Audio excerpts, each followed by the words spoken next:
Madame, Monsieur, merci de votre fidélité. Bienvenue aux 20h à la une ce soir. Sommet Chine-Afrique, Félix-Antoine Tshisekedi Tshilombo veut la redéfinition des conditions du partenariat avec la Chine. Le président en exercice de l'Union africaine exige l'ajustement de l'architecture institutionnelle pour équilibrer les flux commerciaux. Chine-Afrique.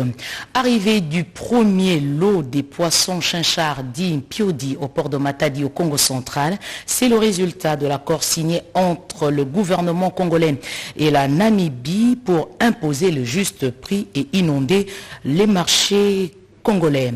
Les chrétiens catholiques prient pour que la bienheureuse annualité Nengapeta soit déclarée sainte. Fridolin cardinal Ambongo, archevêque de Kinshasa, est arrivé à Isiro pour un pèlerinage spirituel. Voilà tout pour le titre.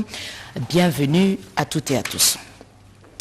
Comment optimiser les produits africains pour parvenir à un équilibre face aux flux commerciaux Chine-Afrique? C'est la position du continent africain affichée par Félix-Antoine Tshisekedi Tshilombo, président en exercice de l'Union africaine. C'était aujourd'hui au sommet de la coopération sino-africaine tenue par visioconférence. Bureau de la Cité de l'Union africaine, le président Félix-Antoine Tshisekedi Tshilombo a participé au sommet Chine-Afrique de Dakar ouvert ce lundi matin. Approfondir le partenariat sino-africain et promouvoir le développement durable pour bâtir une communauté d'avenir partagée Chine-Afrique dans la nouvelle ère, tel est le thème de la 8e conférence ministérielle du Forum sur la coopération sino-africaine qui réunit en présentiel et en visioconférence plusieurs chefs d'État. En sa double qualité de président de la République démocratique du Congo et président en exercice de l'Union africaine, Félix-Antoine Tshisekedi Tshilombo a encouragé le choix d'un dialogue constructif et sincère de définir les principales orientations de la coopération sino-africaine pour les 3 années à venir. Il s'agit essentiellement de défis majeurs tels que le développement socio-économique, les changements climatiques, la sécurité et la stabilité des États. La question des vaccins et de lutte contre la pandémie de Covid-19, l'un des sujets phares de ce forum. Le président Félix Tshisekedi a profité de l'occasion pour saluer les initiatives prises sur la construction d'une communauté d'avenir partagée sino-africaine en matière de lutte contre la Covid-19 qui continue à préoccuper le monde avec le nouveau variant. Lors du sommet extraordinaire de 2020 sur la solidarité contre ce fléau, la Chine avait annulé les dettes africaines sans intérêt arrivées à échéance en 2020. Depuis la première édition du sommet Chine-Afrique en 2000, la relation entre la Chine et le continent africain a beaucoup évolué. Les échanges commerciaux ont été multipliés par 20, atteignant plus de 200 milliards de dollars en 2019 selon la Chine. 4 documents de la plus grande importance seront paraphés à Dakar, dont un programme d'action pour 2022-2024, ainsi qu'une convention sur la vision 2035 de la coopération sino-africaine sur le changement climatique. Outre le président de la République démocratique du Congo, Félix-Antoine Tshisekedi Tshilombo, le président égyptien Abdel Fattah al-Sisi et le président sud-africain Cyril Ramaphosa ont également participé par visioconférence à cette conférence qui prendra fin ce mardi 30 novembre. Parlement, adoption de la proposition de loi organique portant protection et promotion des personnes vivant avec handicap. Les sénateurs ont aussi jugé recevable la proposition de loi du sénateur Didier Moumengo, protection du patrimoine matériel et immatériel de la République démocratique du Congo. Sandra Nyangitabou. De la Régie des eaux attendue dans les prochains jours au Sénat. Une interpellation qui lui est adressée par le sénateur Papi Bazego. C'est au cours d'une plénière présidée ce lundi par le speaker du Sénat, Modeste Bahati Lukwebo, que l'initiative de faire venir le directeur général de la Régie des eaux pour s'expliquer sur les aspects spécifiques de la gestion de cette entreprise publique a été adoptée à l'unanimité. La session étant essentiellement budgétaire, le président du Sénat, Modeste Bahati, avait lors de son ouverture au mois de septembre promis qu'un accent sera mis également sur le contrôle parlementaire, comme l'indiquent les articles 175 et 176 du règlement d'ordre intérieur du Sénat. Puisque nous sommes légalistes, nous sommes revenus conformément à l'article 177 de notre règlement intérieur, solliciter l'approbation de l'Assemblée plénière pour que le directeur général puisse venir répondre, n'est-ce pas, aux préoccupations des élus. Une autre initiative parlementaire examinée au cours de la même plénière, c'est la proposition de loi du sénateur Didier Moumengi sur la sauvegarde et la valorisation du patrimoine culturel matériel et immatériel de la République démocratique du Congo. Elle a été déclarée recevable et renvoyée à la commission socio-culturelle pour enrichissement avant d'être débattue en plénière à la session de mars. Cette loi vise la protection de la promotion du patrimoine culturel congolais. À l'aune de cette loi, nous enregistrons le fleuve Congo comme patrimoine national. Parce que c'est notre patrimoine. Mais nous ne l'avons pas déclaré et enregistré officiellement et solennellement comme patrimoine national. Nous pouvons donc dire à ceux qui sollicitent les eaux du fleuve Congo, attention, c'est un patrimoine national. Aussitôt après, la plénière a poursuivi avec les amendements du rapport de la commission mixte socio-culturelle et PAJ de la proposition de loi organique portant protection et promotion des droits de la personne avec handicap avant le vote article par article de la dite loi. Désormais, les personnes avec handicap ont un cadre légal qui reconnaît leurs droits et devoirs. Sur 109 membres du Sénat, 82 ont pris part au vote et tous ont voté à l'unanimité. Christophe Mbosso, au secours des populations vivant dans le quartier Kanluka, ici à Kinshasa, pour désenclaver ce coin de la capitale. Le président de l'Assemblée nationale a lancé les travaux de réhabilitation des 3 ponts, nouvelles accueillies favorablement par la population. Sylvie Moembo, Bernard Bodo, Guy Kitoko. Dans la ville de Kinshasa, la population du quartier Kanluka, dans la commune de Ngalema, a lancé un cri de détresse au regard de l'ampleur des dégâts causés par cette pluie diluvienne. Les habitants de ce quartier périphérique de la capitale ont sollicité et obtenu du président de l'Assemblée nationale son intervention dans la résolution de ces problèmes. Christophe Mbosso Kodiapwanga a répondu favorablement à cet appel en allant communier avec cette population. Le président de l'Assemblée nationale a annoncé le début de travaux de réparation de 3 ponts endommagés qui donnent accès au quartier Kanluka avant de s'intéresser à d'autres ouvrages d'intérêt commun dont les forages d'eau. Le speaker de la Chambre basse du Parlement a signifié à la population du Kanluka qu'il agissait au nom du chef de l'État, Félix Antoine Tshisekedi Tshilombo, qui reste disposé à d'éventuelles interventions, surtout qu'il se sent redevable envers cette population qu'il a adoptée. Des produits surgelés arrivent en stock important. Un premier lot d'Impiodi est arrivé au port de Matadi, au Congo central. C'est l'une des victoires du combat mené par le ministre de l'économie nationale contre la cherté de la vie, Sandra Nyangitabou, pour des précisions. Combat pour le juste prix des produits surgelés, le gouvernement de la République ne baisse pas les bras. Déjà, le premier lot de poissons chinchard est arrivé lundi au port de Matadi, dans la province du Congo central. C'était en présence du gouverneur intérimaire, du maire de Matadi, d'une importante délégation du ministère de l'économie nationale, des importateurs et plusieurs habitants de Matadi qui ont accueilli ce lot en liesse. Il s'agit de la première livraison dans le cadre de l'accord signé entre le gouvernement congolais, représenté par le ministre de l'économie nationale Jean-Marie Kalumba, et la Namibie. Comme vous voyez, les images parlent déjà de l'arrivée du premier lot de 1145 tonnes de vivres frais en provenance de la Namibie. Les services de quarantaine sont là présents. Ils vérifient. Les services de l'OCC, ils vérifient en attendant qu'ils puissent commencer à décharger les produits. Les importateurs appuyés par le gouvernement s'organisent avec les réseaux des distributeurs et des modalités de vente seront bientôt fixées après concertation entre le ministère de l'économie nationale et d'autres parties prenantes à ce processus.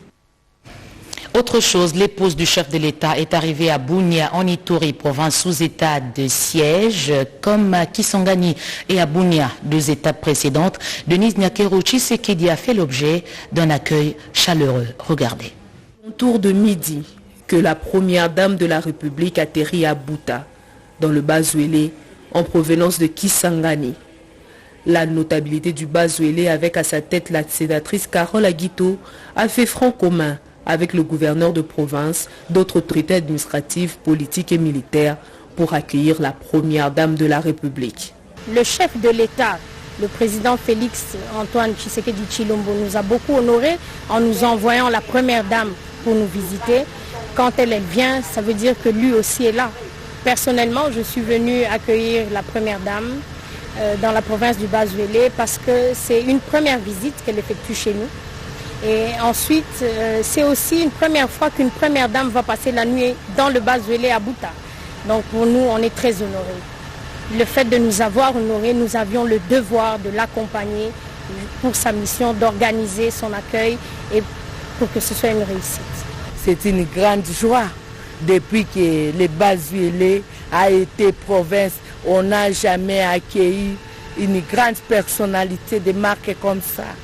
Les civilités seront de très courte durée car c'est dimanche. Et pas question pour Denise Nyakeru Tshisekedi de ne pas se tourner vers Dieu pour l'action de grâce hebdomadaire.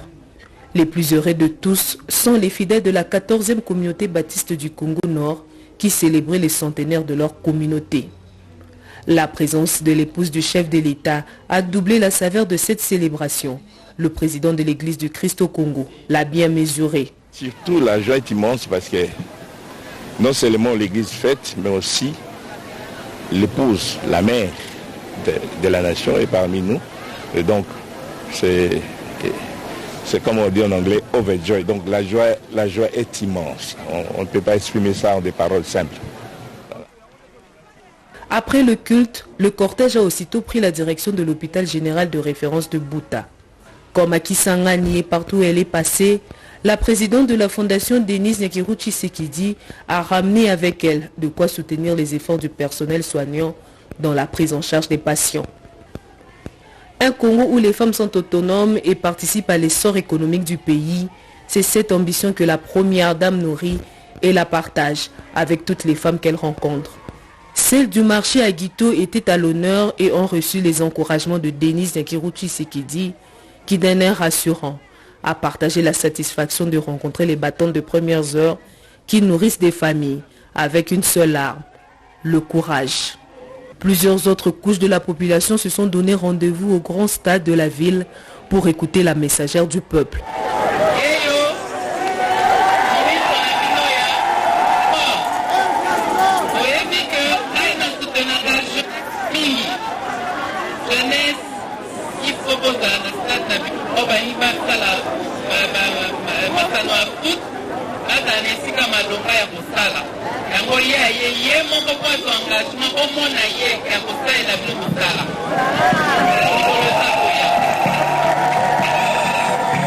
La vive émotion était difficile à contenir, autant pour la population que pour la première dame de la République, Denise Nyakeru Tshisekedi. Avant de quitter Kisangani, l'épouse du chef de l'État a communié avec les populations riveraines vivant sur la rive gauche du fleuve Congo, un moment d'échange maternel avant la visite de Denise Nyakeru Tshisekedi aux chutes de Ouagenia, au lieu touristique. Reportage Naïcha Kialamouila, Patrick, Michel Moukou et Charmalelo. Dans les derniers moments de son itinérance dans la Tchopo, la première dame de la République a traversé l'autre rive de Kisangani pour atteindre Lubunga, l'une des 6 communes du chef-lieu de la province. Sa présence dans cette partie de la ville a réajusté la confiance de ces populations aux autorités, une marque de considération qu'elles ont traduite par l'accueil chaleureux réservé à celle qu'elles appellent la première dame de première foi. Réunis dans l'enceinte du centre promotion sociale de Lubunga, les Boyomé de l'autre rive ont eu leur moment de communion avec l'épouse du chef de l'État. Première fois, en tout cas, tu sepeli makasi, mbali boza na esengo mingi. Ngai komona biso to sepela sali kitoko. Biso basi ba soda na kalukusa. To sepeli makasi. Na ndenge mama yeto za na esengo. Nous sommes très joyeux de voir surtout le matériel donné par notre première dame, maman Denise Nyakeru.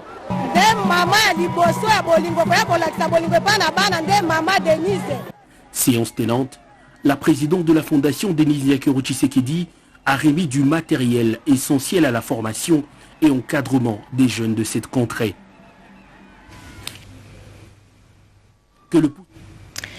Et puis, ce rappel à l'ordre lancé depuis la 32e région militaire en Ituri, le commandant rappelle le respect des règles d'engagement et des comportements. Défense en cette période de l'état de siège, clé du succès dans la neutralisation des groupes armés. Message du général Bitangalo Clément, commandant de la 32e région militaire à ses compagnons d'armes au stade Amani de Bunia. Je veux dire à la population de continuer à avoir la confiance à son armée, à sa police. La population doit être avec nous parce que c'est à cause de cette population que nous sommes ici. C'est à cause de cette population que les commandants suprêmes, les chefs des armées et de la police, les chefs d'état-major général nous ont envoyés ici pour travailler. La population doit continuer à collaborer avec nous. Poursuivant sa communication, les commandants en place a rappelé aux militaires et policiers que la discipline est la mère des armées. Aucun cas d'indiscipline ne sera toléré car la pitié ne fait la force d'une armée. Notre principale mission, c'est celle de protéger la population, en respectant la discipline et puis en appliquant et en faisant appliquer. Signalant que la restauration de l'autorité de l'État à l'est de la RDC constitue le cheval de bataille du commandant suprême de FARDC et de la PNC, Félix Tshisekedi Tshilombo, imprimé par le lieutenant général Luboya Kashamadjouni, qui utilise une approche globale dans l'accomplissement de sa mission. Dit-on, qui veut aller loin ménage sa monture. Encore un mot sur le sommet de la coopération Chine-Afrique. Doris Mozotambwe revient sur la conférence des ministres. C'est une conférence ministérielle du Forum Chine-Afrique qui s'est ouverte à Dakar au Sénégal. Depuis 21 ans, l'Afrique et la Chine sont liées dans un partenariat gagnant-gagnant et échange sur tous les enjeux auxquels fait face la planète. Pour cette 8e conférence, plusieurs personnalités se sont succédées à la tribune en présentiel comme en vidéoconférence. Le pays hôte par son président, Macky Sall, a axé son intervention sur 4 points, parmi lesquels le renforcement de la souveraineté sanitaire des pays africains. Le président chinois Xi Jinping a proposé dans son discours un plan d'action 2021-2023 qui sera analysé au cours de travaux de cette conférence. Le président de la République démocratique du Congo, président en exercice de l'Union africaine, Félix Antoine Tshisekedi Tshilombo, a insisté sur la nécessité qu'il y a de jeter un regard rétrospectif sur les relations sino-africaines pour bâtir un avenir meilleur. Le président égyptien Abdel Fattah al-Sisi a évoqué 2 questions essentielles que sont la paix et la sécurité en Afrique. En plus d'autres chefs d'État qui ont pris parole, le président de la Commission de l'Union africaine, Moussa Faki, a soutenu qu'il faut préserver cette coopération pour favoriser le développement de notre continent. Le secrétaire général de l'Organisation des Nations Unies, Antonio Guterres, a appelé la communauté internationale à soutenir l'Afrique dans ce nombreux défis sécuritaires. Investir dans le capital humain, faire face aux défis climatiques sont des grandes décisions qu'il faut prendre et pour lesquelles les dirigeants africains sont engagés. La République démocratique du Congo est présente à cette 8e conférence par le vice-premier ministre, ministre des Affaires étrangères et de la coopération internationale, Christophe Lutundula Apala, accompagné du ministre de l'Industrie, Julien Paluku. Les 2 membres du gouvernement congolais s'emploieront totalement dans les travaux jusqu'au mardi, jour de la clôture de la conférence. Justice transitionnelle doit intégrer les aspects holistiques, c'est l'avis des politologues congolais. Ils se sont réunis en atelier autour du programme de démobilisation dit PDDRCS, programme qui touche la sous-région des Grands Lacs. Cédric Keninambo, reportage. Les PDDRSC, programme de démobilisation, désarmement, relèvement communautaire et stabilisation. Et comment ces programmes peuvent s'intégrer parfaitement dans la recherche globale de la paix en RDC, les thèmes, défis et enjeux du PDDRCS dans la consolidation de la paix en RDC a résonné au-delà des frontières. Au cours de ces assises initiées par la dynamique des politologues congolais, il a été établi, entre autres, des pistes de solutions, notamment le recours à la justice transitionnelle, un mécanisme qui aide les pays post-conflit comme la RDC à gérer un passif lourd. Les processus DDR s'intègrent dans le cadre de mécanismes extrajudiciaires de la justice transitionnelle. Alors, tel qu'il est conçu actuellement, je pense qu'il faut encourager, mais en même temps souhaiter qu'il soit intégré dans une approche holistique de mise en œuvre de justice transitionnelle. Parce que pris isolement, ce processus risque d'être, passez-moi l'expression, la répétition, isolé et ne pas produire des effets escomptés. L'on parle de la justice transitionnelle pour désigner l'ensemble des mesures judiciaires prises dans un pays pour assurer évidemment la transition entre un état de conflit ou de répression à un état de paix.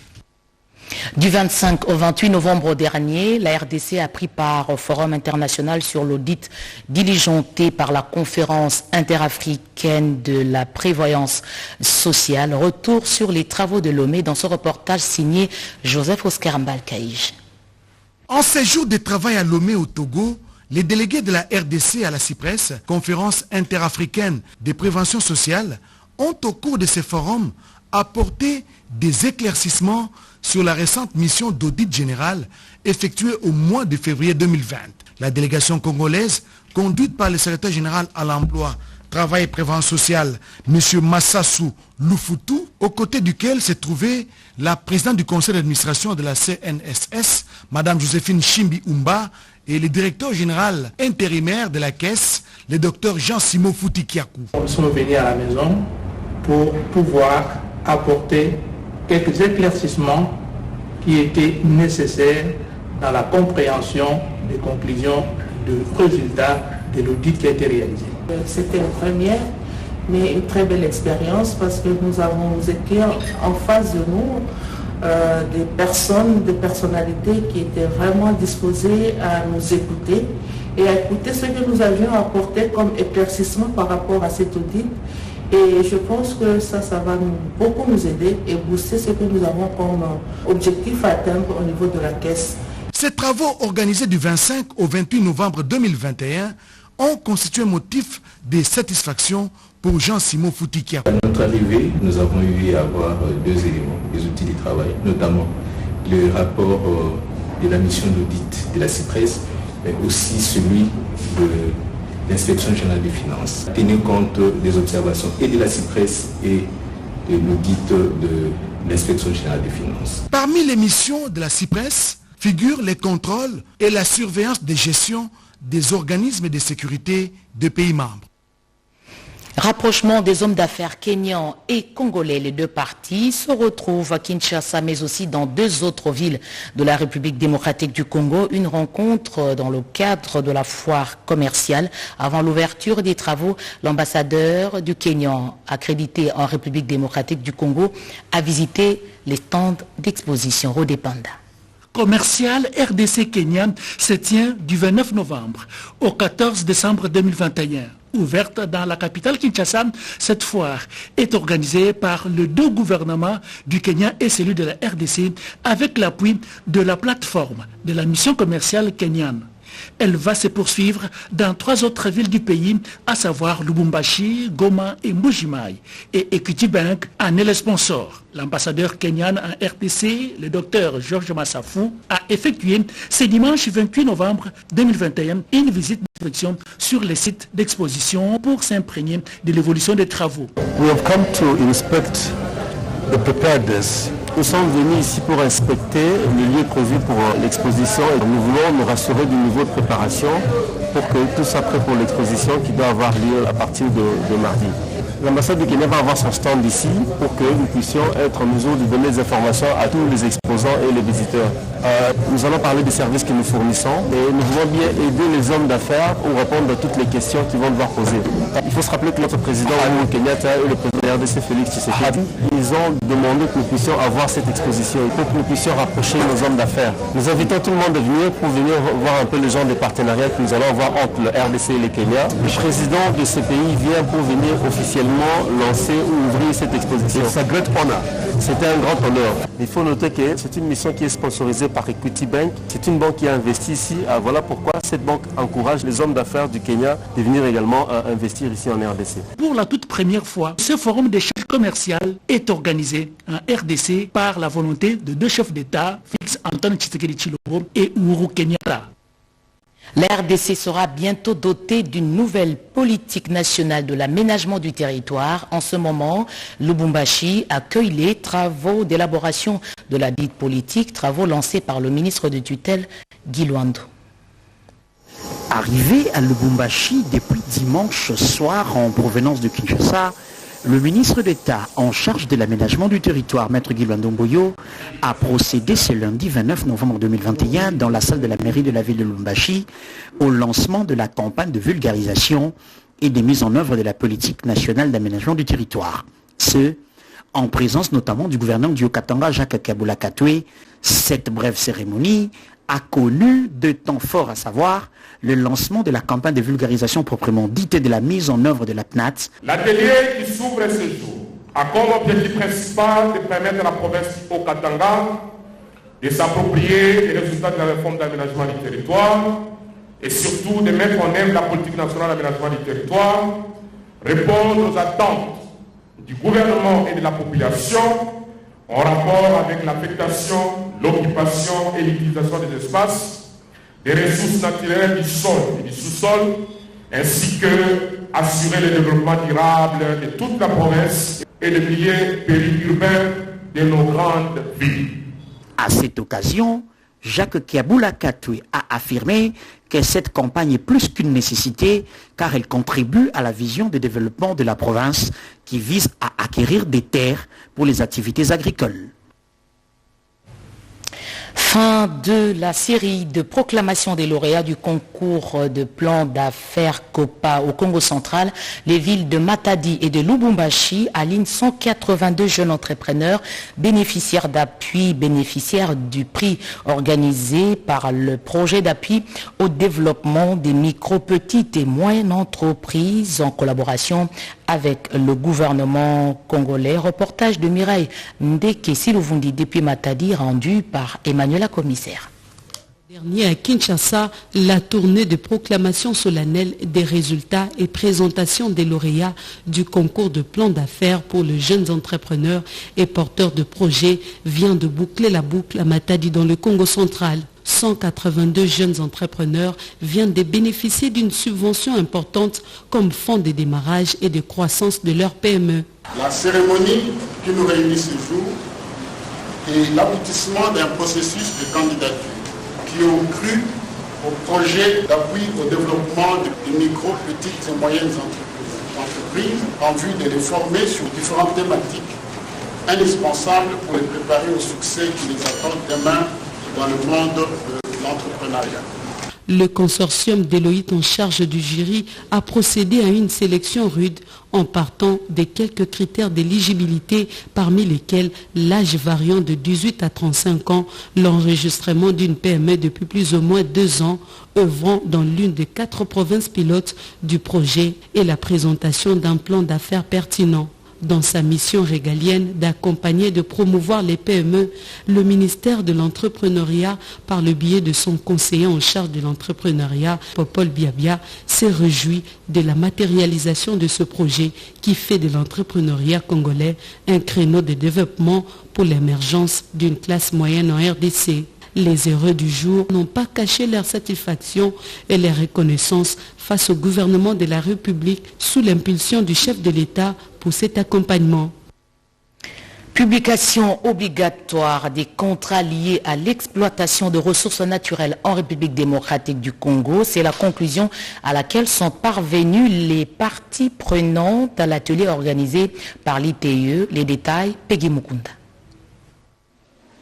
Les contrats signés par l'entreprise du portefeuille doivent être soumis à la publication, peu importe le niveau de participation de l'État. L'une des recommandations formulées à l'issue de l'atelier des parties prenantes pour convenir des types de contrats miniers et pétroliers à publier.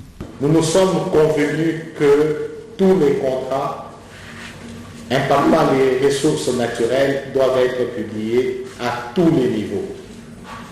En ce moment-là, nous sommes en train d'aller sur ce consensus-là et certaines parties prenantes ont exprimé le souci de voir que la loi ne peut pas être à géométrie variable. Quand elle est appliquée à 1, elle doit être appliquée à 2 et à 3, à tout le monde. Cela veut dire que notre compréhension est claire. Nous allons continuer à faire le débat. Si c'est pour que la loi où les textes réglementaires puissent évoluer, nous allons continuer ce débat. Pour améliorer la gouvernance de la RDC dans les secteurs miniers, les panélistes ont eu à échanger et à partager leur expérience à travers les exposés sur l'intérêt et utilité de la publication des contrats sur le cadre légal et réglementaire applicable en RDC, ainsi que la réponse à l'exigence de la transparence dans les industries extractives. Fridolin Cardinal Ambongo en pèlerinage sur la terre d'Anoalit et Nengapeta, c'est à Isiro. L'archevêque de Kinshasa va y rester jusqu'au 1er décembre, journée consacrée à ce grand personnage de l'église catholique. Il est 14 heures locales quand le cardinal catholique foule la terre d'Anorit et Nengompeta. Après ce civilité au gouverneur du Haut-Tuélé Christophe Bassé-Nenonga, le prélat catholique franchit l'autre bout de la piste pour saluer l'assistance avant de délier sa langue. Nous venons à Isiro pour un pèlerinage spirituel. J'arrive avec des caucus, des députés nationaux et quelques sénateurs pour un motif strictement spirituel. Nous sommes là pour faire un pèlerinage et nous allons faire le parcours jusqu'à Wamba et avec la grande célébration prévue pour le 1er décembre, jour prévu au calendrier pour la bienheureuse Anoalit. Le sanctuaire qui est en construction a le statut d'un sanctuaire national.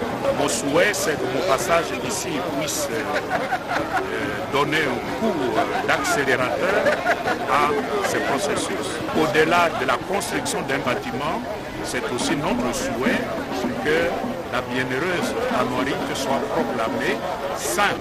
Juste après, l'archevêque de Kinshasa va à la rencontre des autorités ecclésiastiques pour la même opération avant de s'engouffrer dans la jeep de l'autorité provinciale direction centre-ville.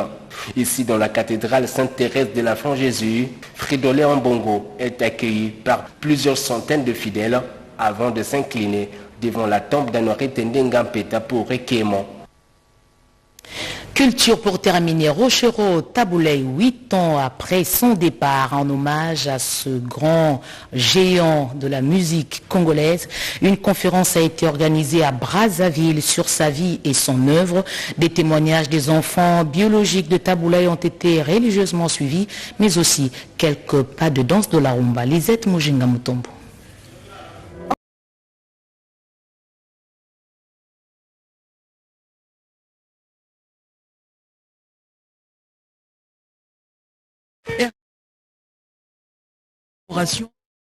Le mémorial Pierre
Page noire, le parquet général près la Cour de cassation a la profonde douleur d'annoncer à tous les magistrats du ministère public, fonctionnaires et agents de l'ordre judiciaire le décès de Feli Mosengo Kimbono, procureur de la République de Bouta. Décès survenu vendredi 19 novembre 2021 à l'hôpital général de Bouta dans le Bazouélé. Le programme de funérailles se présente comme suit. Demain 30 novembre 2021, 9h, recueillement et hommage à l'hôpital du Cinquantenaire. 10h, levée du corps de l'hôpital du Cinquantenaire pour le palais de justice.